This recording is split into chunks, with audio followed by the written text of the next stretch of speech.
All right, y'all, what is going on? Welcome to another episode of FitBizU. I'm your host, Jill Coleman, and y'all know we don't have a lot of interviews on this show because I just talk too damn much. But I am so excited because we have someone awesome today who I want to introduce you guys to, Liz Myers, who is an online coach. She's a performance coach for mountain athletes, and she's going to tell you exactly what that is. But we're going to get into her business model. We're going to get into how she has transitioned most of her coaching online, actually all of her coaching online just as a couple months ago, her product suite, how she makes money, how she does all the things in her business, and over the last few years. So welcome, Liz. I'm so pumped you're here. Thanks for having me. I'm stoked to be here. Yeah. All right. So tell the people what a mountain athlete is. And I know you have a ton of experience, a ton of expertise. You have done like all the jobs, all the credentials, all the certifications, and you've worked with a ton of people over the last however many decades. And I want to talk through how you got to this point. So tell us a little bit about Mountain Edge and then also a little bit about your background. So, like you said, I'm a performance coach. I mainly work with skiers, snowboarders, and mountain athletes. So that encompasses, mountain bikers, trail runners, hikers, backpackers, everyone under that umbrella. And my job as a coach is to help people get strong, perform better in the mountains, and overcome pain and injury that may be holding them back. So I work with both recreational and competitive athletes, and so wide umbrella from anyone who loves to just play in the mountains to people who have big objectives that they need to be ready for and or want to compete at a very high level. hmm I remember you and I have been working together off and on for the last, 4 years, I think. You were in FBA, and then I think you stayed in FBA Live, and then now, of course, you're in the mastermind, and it's been really fun to see the evolution of the business. But I remember when we first started working together, like I'm that person who goes snowboarding like maybe 2 or 3 times a year, like, I'll go for a couple of days. And I hit you up when we were up in Salt Lake, and I was like, hey, Liz, I'm up here. And you were like, oh, I go like 3 times a week or like 5 times a week. I was like, damn, okay, different. There are levels to this shit. Like this is different. Obviously, this is so cool. And I think there may be people listening, and I always love talking about your niche because I think there are people who are like, are there enough people for that? Are there enough potential clients? Is this too niche down? How do you find these people? And you have a very significant following. You have a great audience online. You have, but you showed up before you had the audience that you had. And I do want to talk about that a little bit. So how did you decide to niche down into this? Was that hard? Or would you second guess it? Like, shouldn't I just do people who want to get in shape? Or you were just like, no, I need to do this. Yeah, I started with trying to go down the action sport route. Initially, I was like, I'm gonna work with action sport athletes, and the world What's was that like? like, Is that like X what Games? is What is that? that? Yeah, It's people that do more of the extreme sport stuff. got it. So, skateboarding, snowboarding, at a higher level. And that just wasn't landing. I remember taking a course with Shantae one day, and she's like, "Look, you're dialing it in right now. You're niching down. This is your new niche. Let's go." And I'm like, "All right, let's jump. Let's do it." And yeah, since then it's been obviously it's been the right move, and it's been the best decision. So Yeah. I feel like even at first you were doing like, do you still work with skateboarders? Because I know you skate too. So there was like this, but you have shared with me that that's like a totally different crowd. There isn't a lot of crossover. yeah, no, I don't work with skaters anymore. Yeah, we just kind of funnel it into the mountain group. I love it. Awesome. So let's talk about why you want to come online. Obviously, you like have had a lot of jobs within this space, and you were a personal trainer. You have a studio at your home where you were seeing clients in person. What made you kind of want to make the leap? And I think it was what, during the pandemic or after the pandemic, like 2021, maybe. Yeah. What was the impetus to be like, let me do virtual coaching? Yeah, so my story kind of started definitely in 2019. I was very much like you talk about. I was, a lead performance trainer and a manager at a performance training facility in Park City, Utah. I was burnt out. So I was coaching so many classes every single day, and then I was working 12 plus hour days. And then 2020 rolled around, and the world just dropped off. I was trying to do classes in the parking lot of my facility, and I remember I just there's one day where I really just hit a ceiling, and I was like, I'm not progressing anymore in my career. I know that I have so much more potential, and I just felt like I was being held back by my environment, as well as, financially as well. There was no other career paths for me, and so the fall of 2020 is when I kind of made the jump and started to train people in person. But that's when I decided to like create my business, and then I found you and started to really start to see what the whole online business world could, like the opportunities that I could afford within the space. Yeah. And that's I love that you said there was this moment where you were like, what am I doing? And I think everyone has that moment in their career. I've had like many of them, but I think there's this moment where you do have to hit a breaking point. One of my mentors says that like the biggest barrier to more success is some success. So if you're like, I'm the head trainer at my gym, like people know me, I'm pretty good at what I do. As most people, I could easily see them being like, okay, great, I'll just like ride my days out here. But when you started FBA, I think you were still you're in your 20s, right? And like you were kind of like, and I think that was a really big deal to have the foresight to go, okay, like there's kind of a ceiling at this gym and I have all of these credentials. You had a ton of experience. And it was like, how can I leverage? And that's most people who join FBA, like that's what they say. They're like, I feel like my life is too small. Like I need a bigger life. And online, of course, there's infinite number of clients. And Mhm. so what were some of maybe the hardest things when you jumped online? Was it like face to camera stuff? Was it doing social media content? Was it, just understanding sales, marketing, like niching down? What were some of the biggest initial obstacles when you started your business? Yeah, definitely all the above. Besides the nuts and bolts, for me, the big thing was mental blocks. So a lot of self-doubt, a lot of vulnerability. I had a hard time getting over those things. Talking face to camera, that was completely new to me.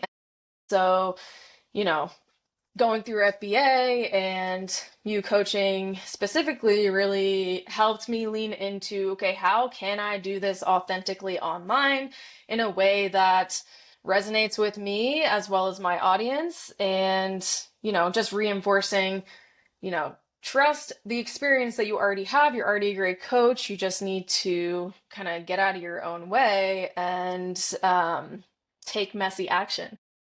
Yes. That's always the thing, right? It's like funny. People always want another way. They're like, but what about a different way? It's like, nope, I don't know that there are any shortcuts. Like, I don't know that there's like a secret funnel that you're going to make $1 million. Like, I do think you got to just fucking show up for your people and you got to put out content. And that's something that I feel like you have always done really well, which is like, because you have so much experience, not everyone joining FBA has a ton of experience. Some of them are like their first client ever is online, but you had the competency to be like, I've worked in gyms for a long time and I've worked with people for a long time. Even if it wasn't online, I know that I'm a good trainer. I know I'm a good coach. And that goes a really long way online. And so, yes, you have those initial, like, am I even good at this? Like, online is a different beast. But I know that I can train videos of me doing cool shit in my gym that can help people. And so it seemed like and correct me if I'm wrong, the outside looking in, you doubled down on what we call solutions posts. Solutions posts are like, try this mobility drill, try this workout, try this thing. If you're feeling your knee, if you're feeling your hips, if you're feeling your ankles, if you need to, here's a little, 5-minute mobility thing before you get on the mountain. Like I feel like literally just dropped a content bomb in terms of tons of just actionable things that people could try. Do you think that that's probably what you would recommend other people do too? Yes, that's definitely what helped my Instagram take off, and it's what a lot of people are attracted to online. And then the other piece to that, again, something I really took away from FBA and your coaching is like, okay, yes, that stuff is important. It's going to bring people in the door, but you need the connection piece, that vulnerability piece, the thing that's going to help people relate to you and make you, stand apart from other coaches who are doing the same thing in the space. And so when I started layering that on, that's when, people started to, actually buy more things from me and trust the process. So, Yeah. So what did that look like when you say, okay, cool, we know you're an expert. You can post solutions all day. Try this, try that, which is awesome. I always tell people, like, if you don't know what to post, post a solution. Like, you're just giving value. Hmm.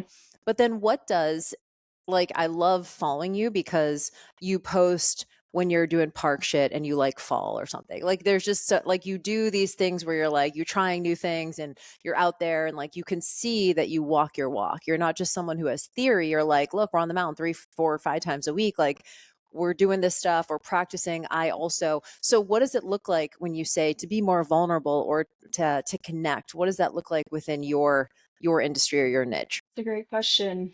Um, I think kind of pooling out the struggles that I have as an athlete, as well as the struggles that my athletes are going through that are, somewhat uncomfortable to talk about or, yeah, just talk about.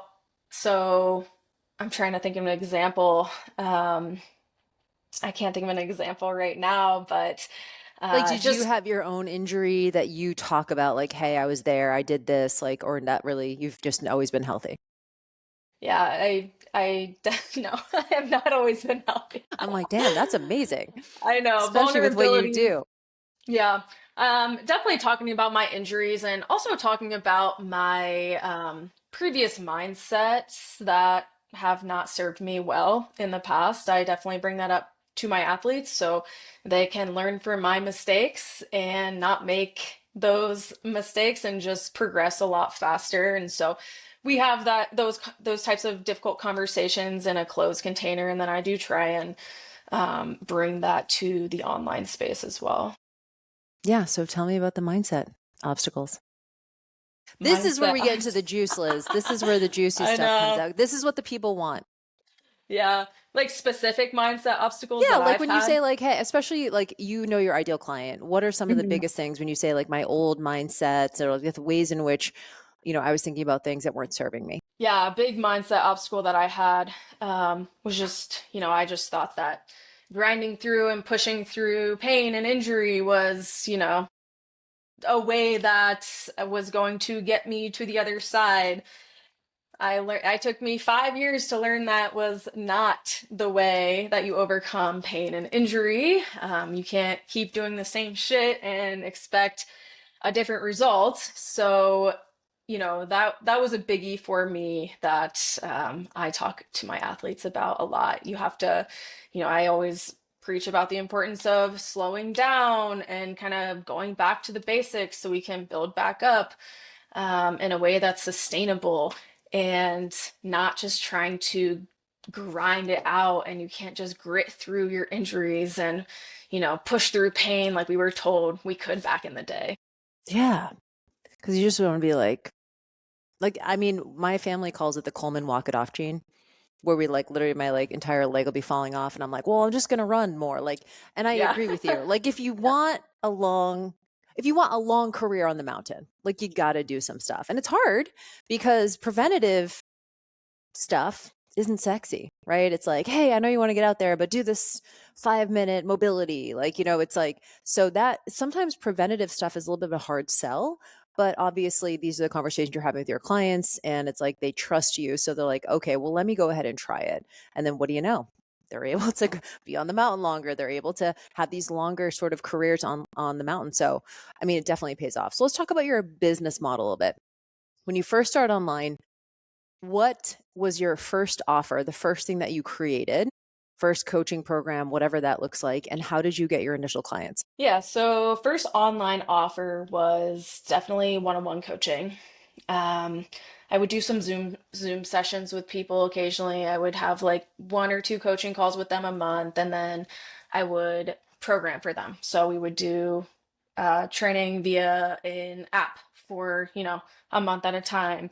And from there, I built out my group training program. So my signature offer is a preseason training for skiers and snowboarders to get them ready for the demands of the winter season. And so that was kind of the second offer. I had some smaller offers that I created in between, like a mobility challenge and things like that. But those were the nuts and bolts to start. And then I kind of layered on DIY programs. I built out a few more group programs, as well as I continue to build my one-on-one coaching up as well during that time. Yeah. And I think that that way of doing things works really well online. I think, especially as your audience is like the smallest it's ever going to be, is when you start, right? Like that's the smallest Hmm. amount of people you're connected with online, like when you start your business. And so it's like, all right, I can make a decent living if I get a handful of one-on-one clients. I can start building my coaching roster. They're paying me. Obviously, it's the highest ticket offer that I have. And then you go, okay. And now I have more people that want to work with me. Obviously, my one on one is either capped or people can't afford one on one. So let me move into one to many group offer. Obviously, you can leverage your time a little bit more and they get a little bit of a price break, which is great. And then DIY, which I know you've gone all in on the last couple of years, which is really cool because a lot of things, people are like, it's two different types of people, right? Someone who wants one on one is like, all right, Liz, I need to talk to you every day. I need to be like in constant contact. I want to have customized programming for my specific issues. And then someone who's DIY is more like, you know what? I got it. Like, just give it to me. I'll handle it. That's more how I am. As I'm like, I got it. I can figure it out. But I Yeah. do think that it's two different people. So it's not like, oh, I'm going to make this cheap thing and then I'm going to like sell a bunch of these. It's like, no, which kind of client is it? And so the fact that you built all of that out, and then you and I have recently talked about the fact that your business is seasonal. Like people, they have like the pre-training, the in season, and they have like, post season in the summertime and whatever. And you're moving into membership. And I'm so excited. Yay. So it just makes sense based on the fact that your thing is so seasonal. You have people that have stayed with you now for like the whole year, many years. So it just makes sense. How did you get your first clients? Were they people you already knew? How did you get your first clients? Yeah, so when I left my previous job, I did, which was not advised, not quote unquote legal, but I did take a few my current clients with me on the back end. So I was working with people in person, as I kind of did a hybrid approach. So I worked with people in person for $25 an hour, and then I would program for them when I was not when we weren't doing, and so we did like an in-person session once a week, and then I would program for them the rest of the week. And yeah, that's how I got my first few Yeah. clients. And I want you guys to listen to what Liz just said because this is so important. I think there is this idea that like I'm online. So one of the biggest mistakes I see with newer online business owners is they start a new Instagram account. And it's almost like they're trying to hide. Like they don't want their people who know them to see it. And I get if you're leaving a job and there's an NDA or something like that, you can't take I get that is not like whatever it is, like you can't take the people with you. But I always say that your first like 10 to 15 clients are following you right now. Hmm. Obviously, you and I are in the mastermind together, and Molly, who's in our mastermind as well, I went to high school with her sister. Like we went to high school together. Like her sister was my best friend in high school, and we've worked together since 2015 off and on. And so don't discount the people you already know, especially if you have a network of people because you're in person, you're at the studio, you're in these gyms, you know these people, and of course they want to work with you because they're connected to you. And so I love that you start with the hybrid. I love that you that you admitted to the $25 an hour. But you know what though? Like that's the thing is, especially if you're not confident yet, you're like, I guess. And then you start inching up your pricing as your time becomes a little more valuable and you start adding more things and whatever. So I think this is really important. What would you tell someone? I want to talk about how you grew your social as well. But first, what would you tell someone who was just getting started online who has like a lot of urgency? They're like, God, Liz has done so much. She's been doing it for 5 years. I'm so far behind. She has this massive business. She has an amazing following. Like, I just want to be there now. And we know that that's not how it works. But how did you keep showing up to your business when you're charging $25 an hour and you weren't going viral on social and you were like, I guess I'm just going to post for these, people I already know?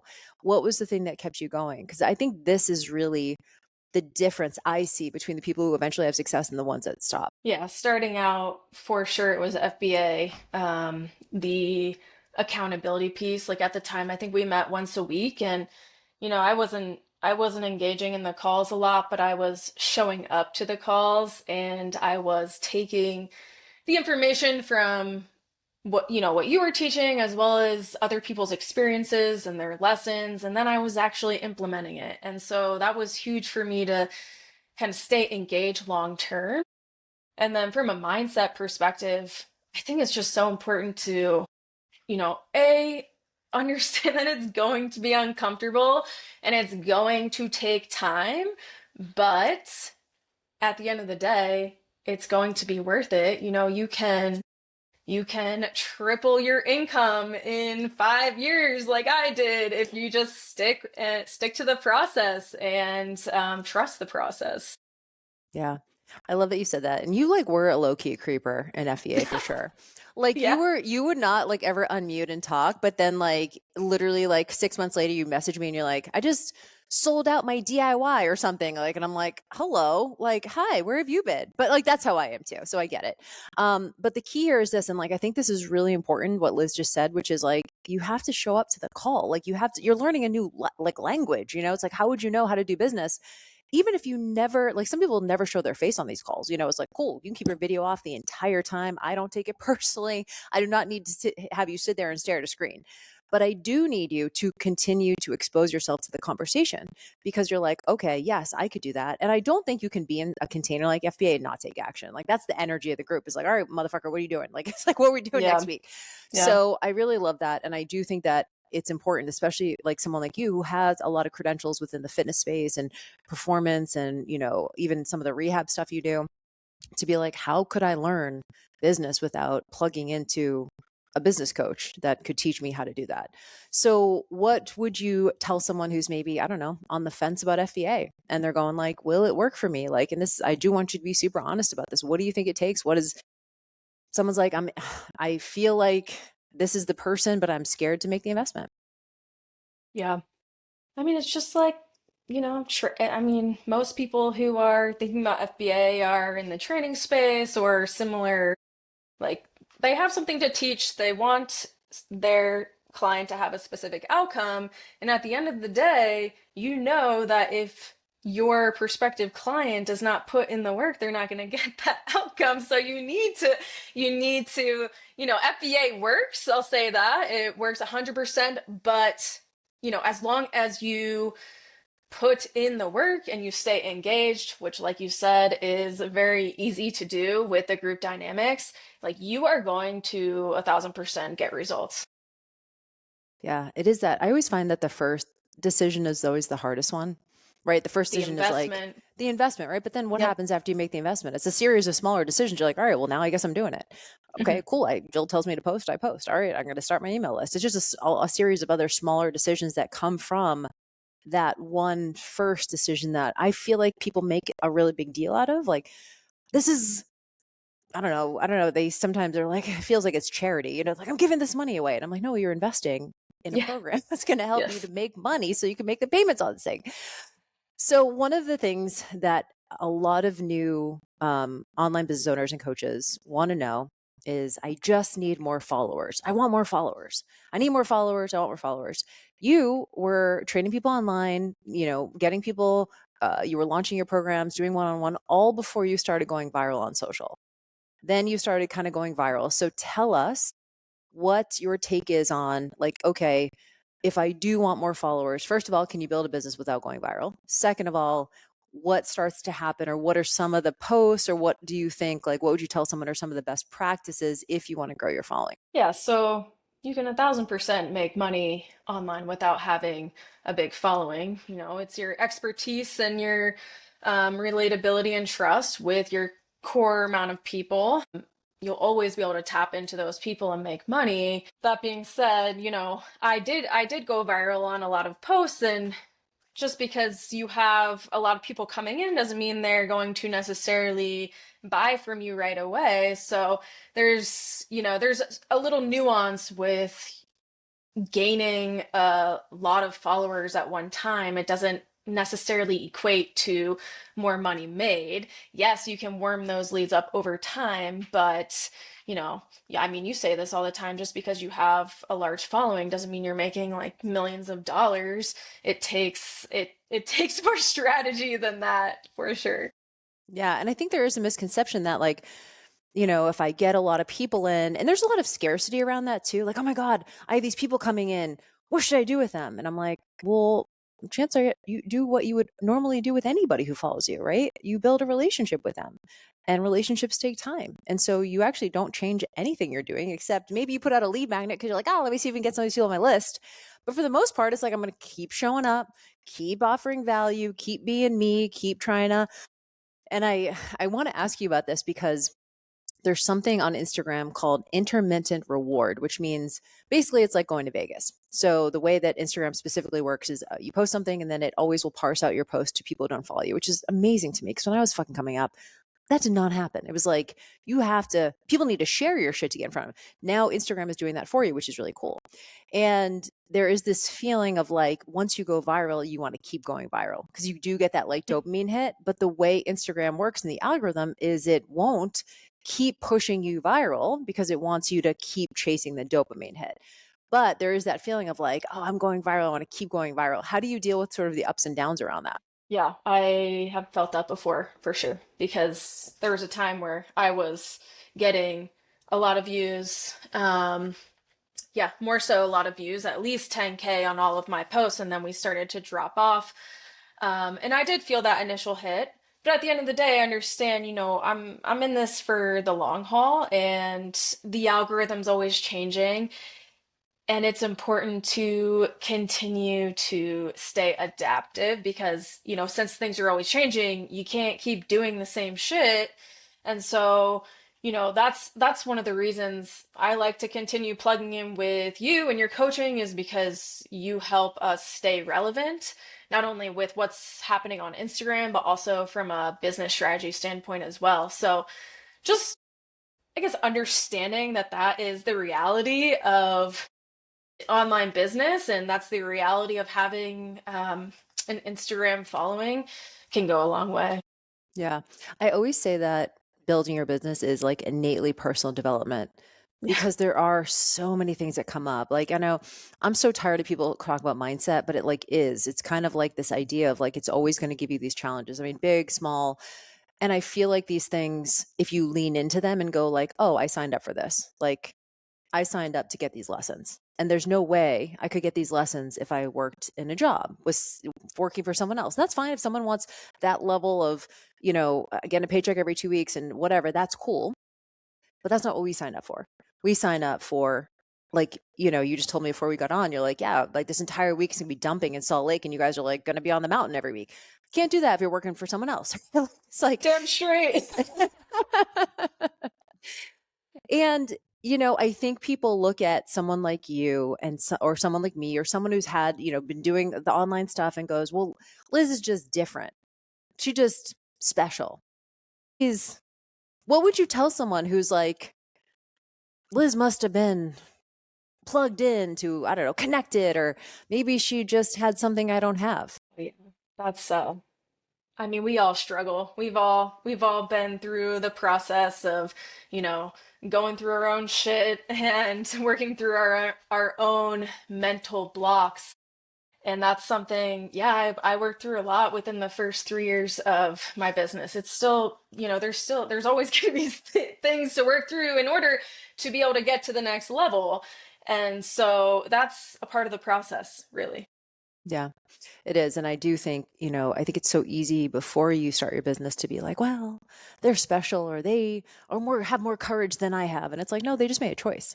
They just were like, cool, I just want this thing to exist. And you guys, we were talking about that before we turned on the mic. It's like, yeah, you want this thing to exist. I got to take a chance on myself. And I always say, like, jobs are always going to be there. Like they just are. You want to go back to the gym, you want to personal train for someone else, you want to teach 12 classes a week, like, train 12 hours a day. Like you can go back and do that if you need to. Why not try to do the thing? And then, of course, on the other side of it is it's so hard to quantify for somebody, but you're like, I get to be on the mountain every day. I get to work my own hours. I get to spend time, take my dog out. I get to do these things and you reap the rewards. And if it was easy, I hate this fucking saying, but if it was easy, everyone would do it.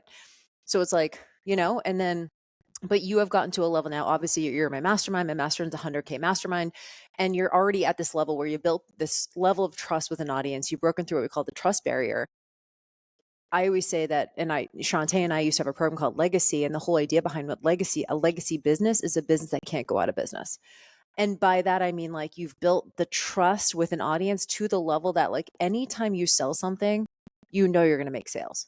Like the days of like crickets, but it takes a while to get there, right? It takes a while to be like, all right, like, I'm going to cross my fingers or open cart tomorrow. I hope I make some sales, but you're on the other side of that now.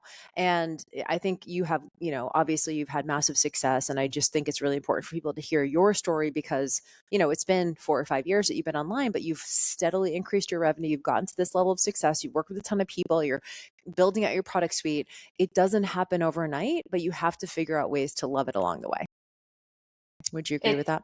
Yeah, I would say, for those listening, like it took me, I know there's people that have the overnight success, all of that stuff, but for me personally, I started gaining a lot of traction around year 3. So I was building up into that point, like continuing to show up even even on the days I didn't want to, even when I felt like, there wasn't a lot of traction, but it snowballs over time and it builds over time. And, if you're not willing to be uncomfortable, you're not going to be able to really see what you're capable of. Yeah, no, it's so true. And what you and I are working on now, when you and I started working together in the mastermind, you were like, I'm maxed out. Liz was like, Jill, I have my one-on-one clients never leave me. I have no spots and I'm still charging a lot and I have a wait list for like months. And I was like, yes, we need to figure this out. And, it's only been a couple months in the mastermind, but you've been taking a ton of action already. And now we're going to set up we're maybe going to dive into ads a little bit. It's the next frontier. But, I love that you said it took you 3 years. I think that's really common. And people want to tap out after 6 months or 3 months or 12 months. And they always say that small businesses go out of business on average like 3 to 5 years. And I'm like, yeah, because everyone quits. You just stay in it, like you're going to get that breakthrough. And I really believe that it's an example of someone who's stayed in the game and has made it work and has gotten better at all the business skills. And I would say, like, yes, you're an expert in performance and fitness and all the thing, rehab and all the things you do, but you're also now, you have a level of proficiency in business. You've been doing it long enough. You've been listening, you've been learning, you've been implementing.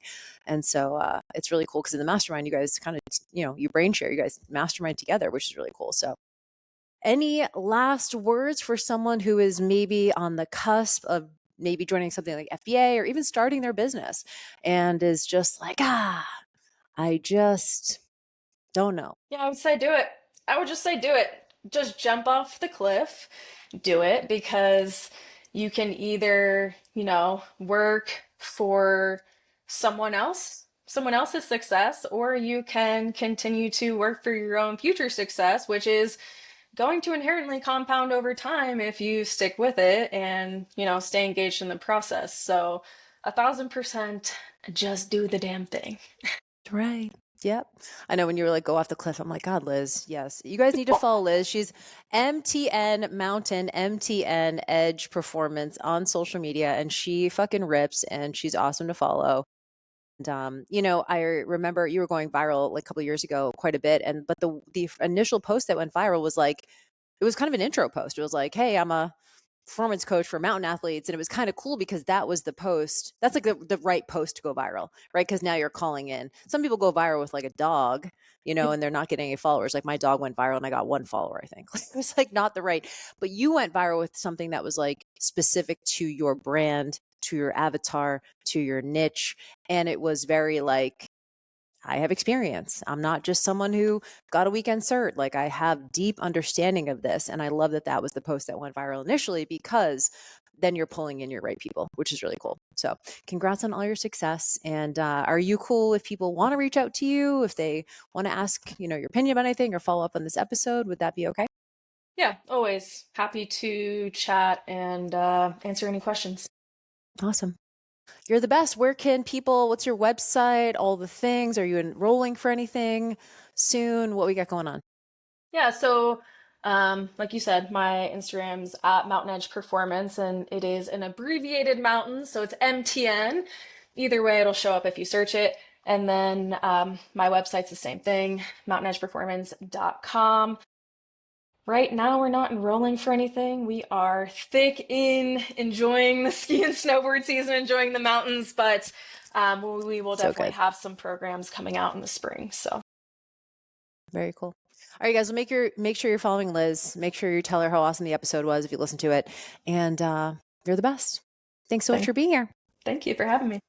All right, you guys, FBA doors close this coming Thursday. So if you have not made moves yet and you still have questions, you can always hit me up on Insta at JillFit, or you can email info@jillfit.com if you have questions, comments, concerns, whatever it is. We can make sure that's the right fit for you. If it's not, we will definitely tell you, because it's bad for both of us if it's not a good fit. But let me know if you need anything, and we will see you guys on the next episode. Bye, y'all.